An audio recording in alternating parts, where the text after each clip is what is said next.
Game of the week. Need I say more? Teach me something new, man. I need to learn. Teach me something. I love it, man. Well, this you got is from something to write with? Good. It's time to work on your interviews. My interviews? From Bull What Durham. do I gotta do? You're going to have to learn your cliches. My favorite. You're going to have to study them. You're going to have to know them. They're your friends. Write this down. We got to play them one day at a time. One day at a time. There's one. Pretty boring. Of course it's boring. That's the point. Write it down. By the way, Kotsay knows what I was saying. All right. I'm just happy to be here. Happy to be here. That's 2. Hope I can help Hope I the can ball help club. the ball club. I know. Write it down. I just want to give it my best shot. That's 4 cliches. And the good Lord willing, things will work out. Good Lord willing, things will work out. Yep. That is one of the classics from Bull Durham. Hey, if later on, do we have the just a bit outside one from I don't know if I sent you that one or not. Well, it's just a bit outside from Major League. Nothing from Major League. That's my other favorite one. The Astros Nationals in Game 2 still playing. It's tied at 2. Nothing to see there. We'll keep you updated if you want to listen in. Later on, we're going to hear a little bit from Draymond Green from practice today, and if time allows, we'll hear from Stevie Kerr. Little Stevie Kerr. Wow, what a great coach he is, actually. And as the Warriors get set to christen the Chase Center tomorrow night in San Francisco, their new building, it should be something special. Last night, the NBA season did indeed open with 2 games. Toronto rallied to beat New Orleans, and the Clippers entered the Kawhi Leonard era by just holding their foot down on the Lakers, winning that one 112-102. The Warriors, as I said, they'll open up tomorrow, and we'll talk a little bit more about that later. Talking baseball right now, World Series time. We were talking a little bit about managers a few minutes ago, and one of them we talked about, as mentioned, who's going to take that Giants job. I wish they'd dust off Dusty. Dusty Baker, one of my favorite people of all time. He was a manager. He was the first manager or coach, and I was a young sportscaster. And remember, I grew up in Atlanta, and Dusty was acquired, or Dusty came up with the Braves and was touted as the next Hank Aaron. And I remember years later, I interviewed him when I was with CNN. If I had this interview, I'd play it for you. But years later, I interviewed him, and we were just talking. This was when I think the baseball was really giving some tribute to Jackie Robinson, and it was at a time when that was going on.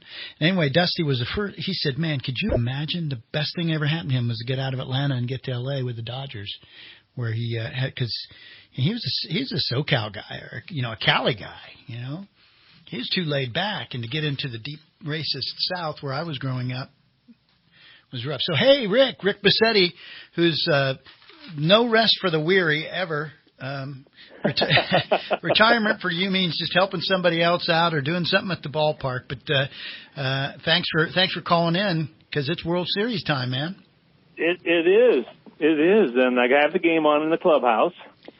So next year we're going to have to do a special night, like we'll auction off a dinner, World Series night in the clubhouse, Colt 45's clubhouse. Oh, that'd be great. And maybe sell some raffle tickets for it or something like that, and pull a drawing on the last night, Yeah. And then people can have like a party for 10 people in here. We'll provide the dinner and the cocktails. I like that. It's a good idea. I think it'd be a fun night. And maybe you'd make that special. What do you do where you use the batwood fire? Oh yeah. When I do my tri-tip, I use the white ash and the broken white ash bats and maple bats to cook my tri-tip.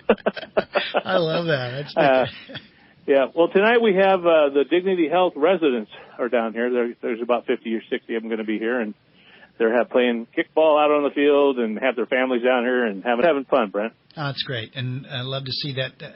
As much has been done to make that park such a pretty, more enjoyable spot, I'm glad to see that the public's using it more, and it may mean you, as the steward of Tiger Field, have to do a little more work, but I think it's good for Redding in general. Well, and it's just good for the soul. I enjoy it. We actually had people come down and playing tennis last week. I had a family come out here, husband and wife and 3 little girls, and that was nice to be able to let them go out there. We haven't had a transient sleep in the park for, it'll be a year, November 15th. Wow. So that's good. Just about a month away. That is a great thing. Just about a month away.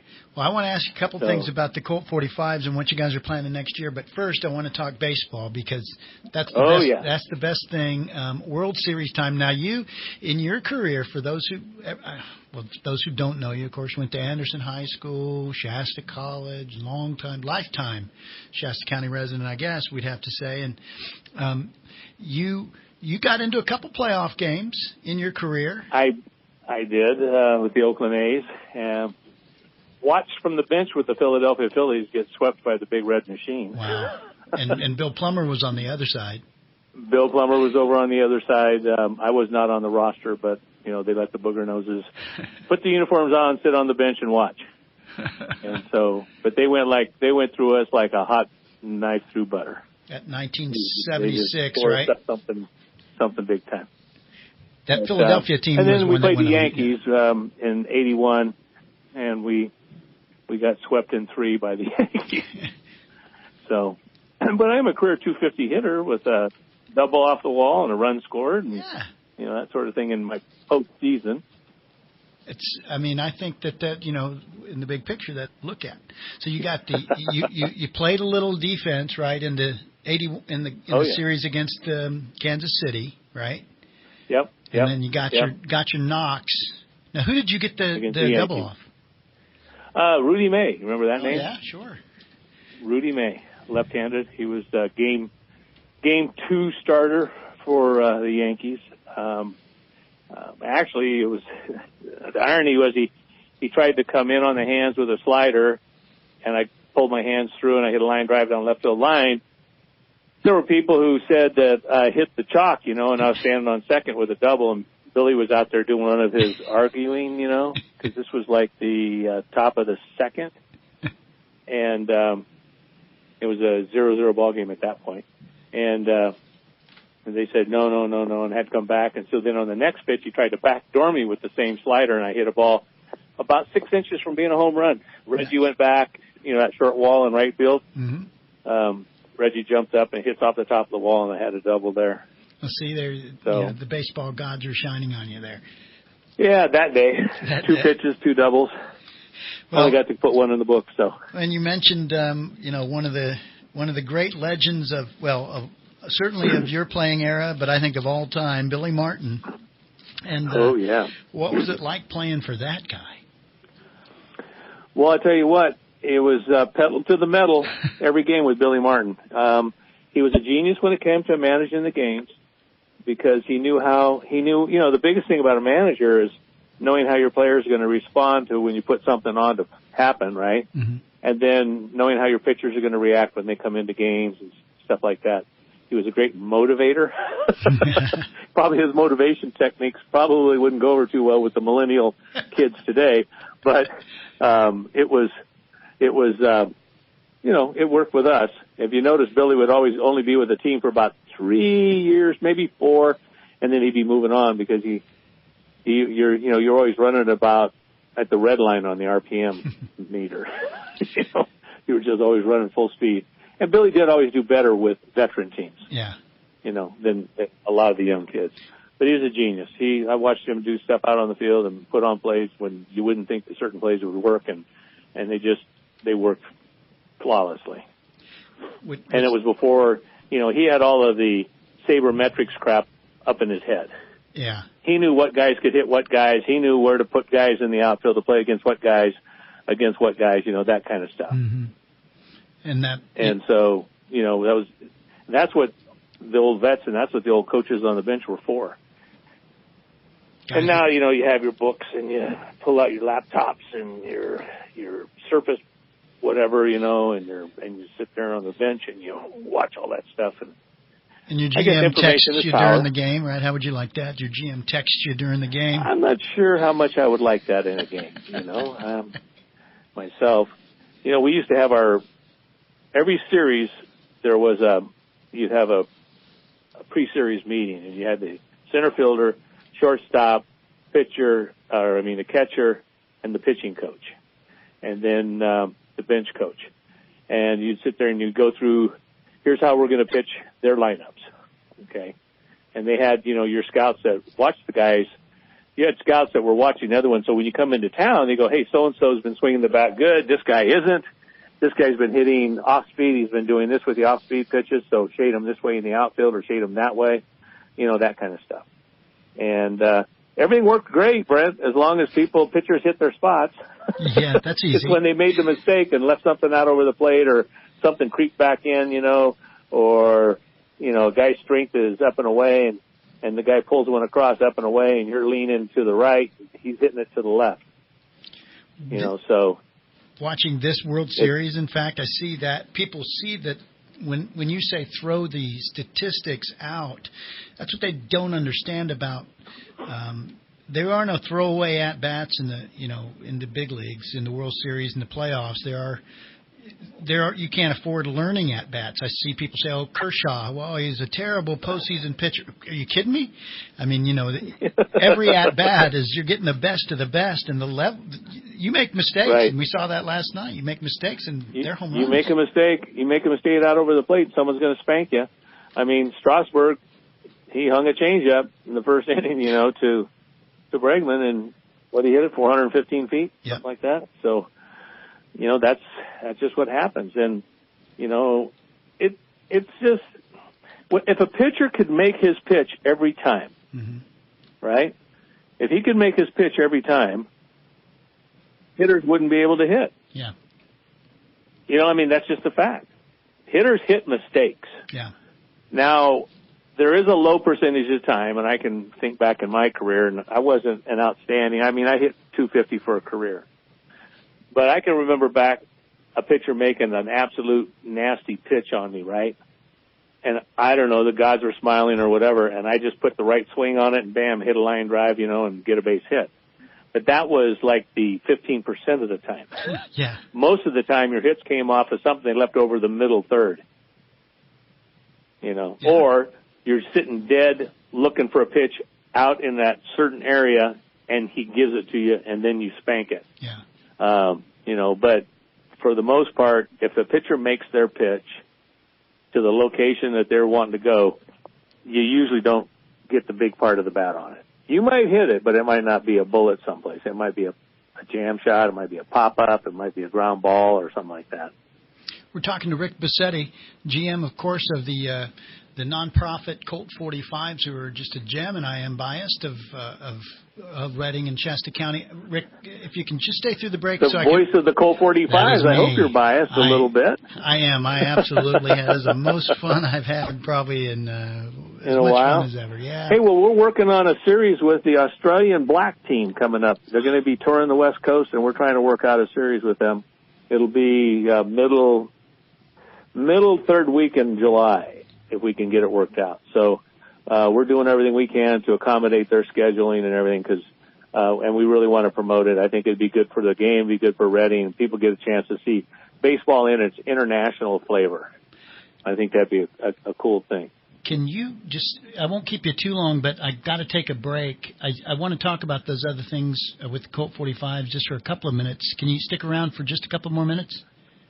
Okay, I'm going to put you on speakerphone and watch the game. Do it. I'm going to do that during right. the break too. All right, we'll send it to a break and we'll come back to talk to Rick Bosetti because I want to ask him about his managers because he had some great ones, and then I want to find out what the Colt 45s have in store for the season ahead. And I know it's a little ways away, but we want to find out more about that. All right, so you're listening to Scorecard Scribblings. Back with Rick Bosetti in a minute.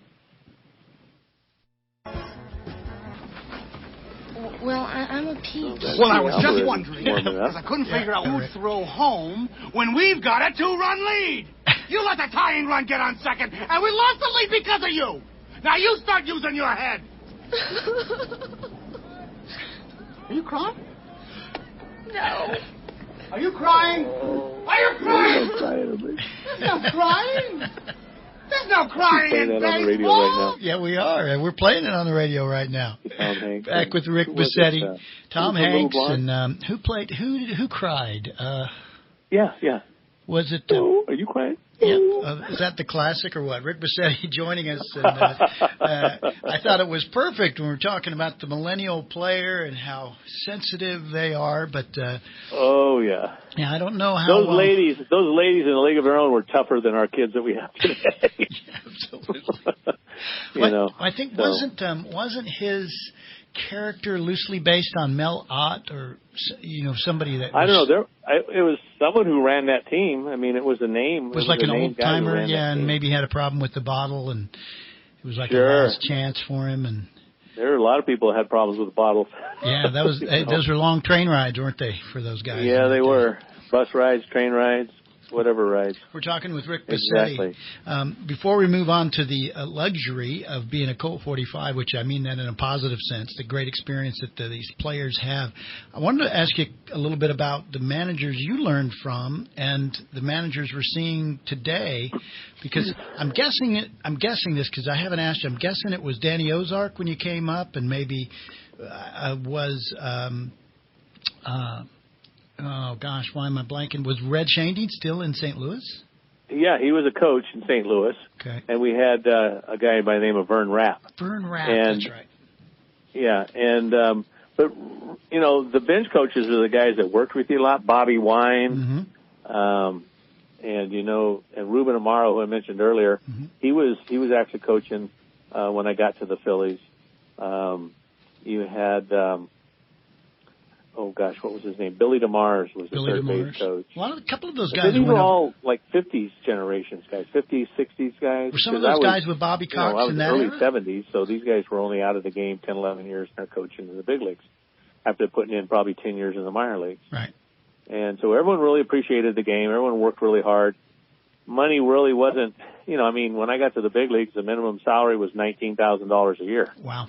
Now it's $600,000 a year, And so it was just, it wasn't about the money so much as, hey, I'm there now, and I want to stay, and what do I got to do to stay? And I listened to some of these kids, and, you've been in our clubhouse here, and these kids talking about, they think they're going to get drafted. Well, I wouldn't go if they didn't. If they didn't give me at least $1.5 million, I'm not going to sign. And I'm sitting there looking at I got $1,500 and a plane ticket to Florida, but I got my chance to go play professional, and I knew that at that time, within 3 years, I would know, am I going to be playing or am I not going to be playing? And, they were going to pay for the rest of my college stuff, so that was covered. And I go, okay, let's go find out if I can play baseball. You don't make your money on your signing bonus. Right. You make your money if you play and you get to the big leagues. That's where you're going to make money, if that's what you're about. But I remember when I was playing, Pete Rose was quoted in Sports Illustrated as saying, I love this game so much, I'd play for free if they just paid all my bills. Now, I don't know if he was talking about his gambling bills, too. But, he needed somebody to pay his bills, unfortunately, Pete. Exactly. So, but, that was kind of the attitude, and you didn't have a lot of the, the big money guys when I played. I think when he went over to the Yankees after what's his name? Charlie Finley sold him over there. Right. I think he was making like $1 million a year. Reggie was getting $1 million, when he sold off all those A's from the swinging A's days. Those guys all went off someplace and made money. They never made money for the open A's. Yeah. But that was big money. When I got called up in '76, Steve Carlton was the highest paid guy on the Phillies at the time at $325. One of the now great that's players half of the minimum salary right now. Right. And you're talking about a guy that when he retired, he was the all-time strikeout leader for left-handers. Devastating. And in the Hall of Fame. No doubt. And a guy that won 27 games in 1973. He won 27 games for a team that only won 59. Right? Figure that one out. How do you go out and win 20? He was like 20, and they talk about dominant pitching years, right. And they talk about guys that have these fantastic, like Guidry in '78, and with the Yankees, right? Well, but they were world champions. He played on a great team, and he won 24 games. Here's a guy who won 27 games for a team that only won 59 the whole year. And they were expected to throw a couple of hundred innings too. Oh, Lefty was a 250 to 300 innings guy every year. If Lefty, once he got the ball, you didn't. There's no reason. I watched him one night. We were playing, and he was going down the stretch. You know, we hadn't clinched yet in '76, and Ozark started to walk out to the mound, and Lefty stood on the mound and just stared at him. Danny stopped at the line, and Lefty just pointed back at the dugout. Danny turned around and came back to the dugout. He goes, "I got this. Don't worry about it." I love it. So, you know, those are you don't see that today. No. You know, I mean, maybe, right. You know, there's some guys out there like that have that heart still. They have that competitiveness. I think Verlander might be something like that as well, you know. But some of these guys, I mean, you had to go out there with a jackhammer to take them out of the game because they were not leaving that mound. Well, and, you know, we talked about this earlier, you and I did today, about relief pitching has become a scheduled event now in the major leagues, whereas before guys had to be pretty much ready to go every day. Yeah, most of your relief pitchers when I was playing were starters that couldn't make it, and then guys got hurt, and they were only good for 2 or 3 innings. You didn't have a long guy was a 3-inning guy. That was a long guy, right? And he would be expected to go 3 innings twice a week if he had to. And, you know, if the team's playing really well, there's a lot of times he doesn't because, you know, like Longborg, and you had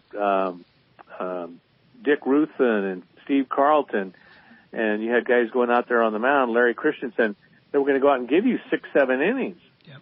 Well, and then you go to Tug McGraw and Gene Garber, and those would be your guys get your last 2 innings. And so you didn't, you know, you might have a week where you didn't touch your long guys. Yeah. And so, but now everyone's all scheduled because guys can only go this long because they don't want to get hurt, and blah, blah, blah. And game changes in some ways, but you still got to run 90 feet. You still got to throw the ball 60 feet, 6 inches. You still got to swing the bat that's no more than 2 3/4 inch in diameter and hit a ball that's no more than 9 inches in circumference, and, you know, that kind of stuff. And those things equate perfectly. So the game still stays the same. Yeah. Which is what you guys are teaching out there, like the segue I did there. These things you're teaching, and I've been going through interviews with the players that we did during the year, and they all, not all of them, but many of the guys I talked to said it was just as much learning about how to be a next-level player, how to act professionally, how to act more maturely off the field or with approach seemed to be something that some of them hadn't ever thought about it, but they had grown in that area. That's something that you guys work on too. Well, I think that's an aspect that I know that Bill Plummer can bring with his many, many years, you know, in professional baseball, and myself is, you know, you got to respect the game and you got to understand the game. You can't just throw your glove out there and expect to win. And so we teach them how to look for patterns. We teach them how to hunt certain pitches in certain situations. Baseball, and teach them that baseball is a game of percentages. Pitchers are going to throw certain pitches in certain situations.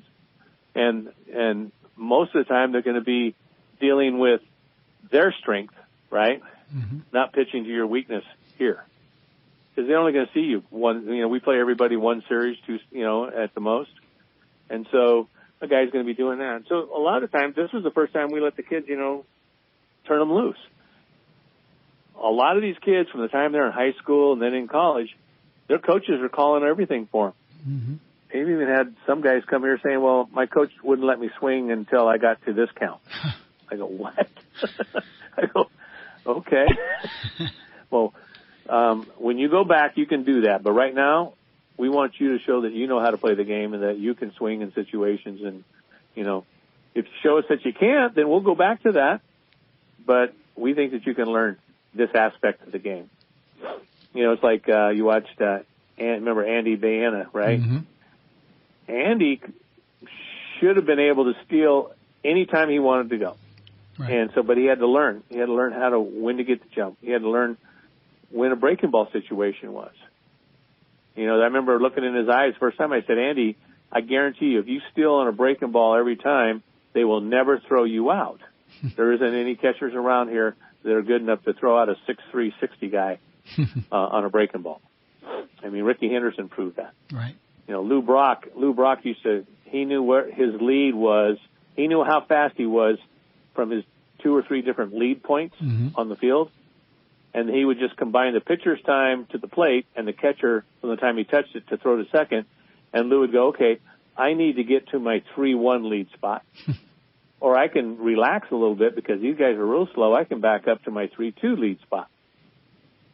And it was just a matter of time. It wasn't the guy. It wasn't having to get over there and stress and everything. He knew that when I go, I'm a 3-1 from this spot, and these 2 guys combined are a 3-2 or a 3-3. Now, 1/10 of a second doesn't seem like a whole lot, but what it is you're popping up at second, and the guy's making the catch and tagging you on the thigh. Yeah. But it's obvious you're safe. Right. And so, but Andy I did have to tell him who Lou Brock was. One of the great kids on that team, though, this summer. He was one of them. We try. And so, this year we're going to be doing an academy for kids. It's going to be an 8-week academy. It's going to be a Monday, Tuesday academy, 3 hours a day. Kids can sign up for all 8 weeks. There'll be a discount for that. And then, but there's going to be a 4-week minimum. We're not just going to be a babysitting service for people that drop their kids off for 1 week, that they want to get rid of their kids. Now, when are we going to? But that'll all be going online here and shortly, so we'll be telling people about that. That's exciting. And I think another thing that, in looking at the schedule, you've worked really hard to, you like to limit those road trips because that's not what guys are coming here to do. And also, make sure you've got games scheduled on the weekends so people can count on. I know I'm going to have a Thursday, Friday, Saturday, Sunday game. You're going to have Wednesday through Sundays, 7 of the 8 weeks this year, or 9 weeks. So we'll have 40 home games, and it'll be done in about 8 weeks, 9 weeks, 8.5 weeks, 9 weeks this year. So you'll have all of June and July, and then the first weekend in August and the last weekend in May. It'll be here before you know it. It'll be here. Well, we've still got the World Series to watch, so I'm turning you back over to the clubhouse with the game still tied at 2. So all righty. I know you've been watching it. Rick Bosetti, my friend, thank you so much for joining us. And the baseball stories, we barely tap them, but I appreciate your time. At least the ones we can tell on the radio. That's all right. right. Thanks, Brent. All right. Thanks so much. You have a good evening. You too. Bye-bye. Thanks so much. And we'll let you know too when some of those things do indeed happen. We'll get the word out on the camps when they happen and when they'll begin registration and so on. You can check the ReddingColt45s.com website and the link to YouTube right now. You can see some interviews and other videos with the players. So there's a lot of stuff there, but we'll keep you posted as we are the home base for the Redding Colt 45s. I got to take a break. Jared's just given up on me, and we'll be back in a minute.